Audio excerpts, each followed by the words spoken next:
কিছুদিন আগে যখন আমাদের বাড়িতে আমার বড় ননদ এসেছিল, তখন আমার শাশুড়ি মা নিজের হাতে ফ্রাইড রাইস বানিয়ে দিদিকে খাইয়েছিল।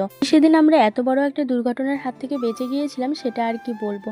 তো যাই হোক, কী হয়েছিল সবটাই শেয়ার করবো তোমাদের সাথে এই ব্লগে। সো দেখো, এটা একটা মিনি ব্লগই বলতে পারো, মানে ফ্রাইড রাইস বানাচ্ছিল আমার শাশুড়ি মা, সেটাই তোমাদের সাথে শেয়ার করা হয়েছে। অনেক দিন আগে আমাদের বাড়িতে ননদ এসেছিল, তো অনেক দিন আগের ব্লগ এটা।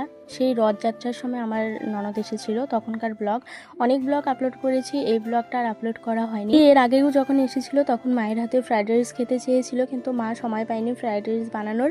তো এইবার যখন এসেছে তখন দিদি আগেই বলেছে যে এবার ফ্রাইড রাইস না খেয়ে যাবেই না। এটা প্রতিটা মেয়েরই হয়তো বাপের বাড়িতে গেলে মায়ের হাতের কিছু না কিছু স্পেশাল খেতে ইচ্ছে করে। তো যাই হোক, এখানে সব কিছুই দেখো রেডি করা হচ্ছিল। আমি সব কিছু কেটে বেছে ধুয়ে দিয়েছি, মা ওখানে রান্না করছিল। আর কি বলতো, আমি একটু আগে বললাম না দুর্ঘটনার হাত থেকে বেঁচে গিয়েছি।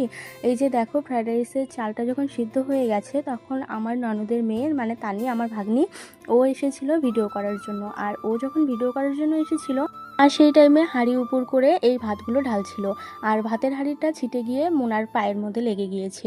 মানে ভাগ্য ভালো ছিল যে হাঁড়ির মধ্যে কিচ্ছু ছিল। হাঁড়িটাও মোটামুটি ঠান্ডা হয়ে গিয়েছিল। যদি ওখানে আমরা ভাবছিলাম মার থাকতো বা হাঁড়ি ভর্তি ভাত থাকতো, ওটা যদি ওর পায়ে পড়তো তাহলে হয়তো সেদিন অনেক বড় একটা বিপদ হতো। তো যাই হোক, ওই কাণ্ড হওয়ার পর তানি অনেকটাই ভয় পেয়ে গেছে। তো সেই কারণে আর কোনো কিছুই ভিডিও ক্লিপ নেওয়া হয়নি। আমরা সবাই ভয়ে ভয়ে আর কি ছিলাম। ওর পায়ে জল ঠল দেওয়া হয়েছে, বরফ দেওয়া হয়েছে।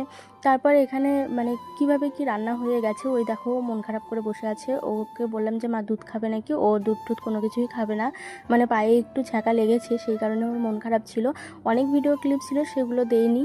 মানে ওর পায়ে যে পড়েছে সেই ভিডিওগুলো, আমার পায়ে যে হাঁড়িটা লেগেছে সেই ভিডিওগুলোও ছিল, সেগুলো আর দিলাম না। মাঝখানে আমি 2 কাপ চা করেছিলাম শ্বশুর শাশুড়ির জন্য। আর এইদিকে আবার আমার বড় ননদ জাইম্বুর জন্য, জাইম্বু ফ্রাইড রাইস খাবে না, খেয়েছিল কি না আমার ঠিক মনে নেই, খাবে না হয়তো বা, রুটি খাবে। আর আমার শাশুড়ি মাও রুটি খাবে, সেই কারণে জাইম্বু হচ্ছে রুটির সাথে ডিমের ভুজিয়া খাবে, সেটাই বানাচ্ছিল। আর আমি এই দিকে রুটি বানাচ্ছিলাম। মায়ের জন্য আলাদা করে রুটি বানানো হয়ে গেছে, সেটা আগে উঠিয়ে রাখা হয়েছে। এখন আমি জাইম্বুর জন্য রুটি বানাচ্ছি। ও হ্যাঁ, বলতে ভুলে গেলাম, আমরা কিন্তু ফ্রাইড রাইসের সাথে পনিরের একটা তরকারি বানিয়েছিলাম, মানে আমি বানিয়েছিলাম পনিরের তরকারিটা।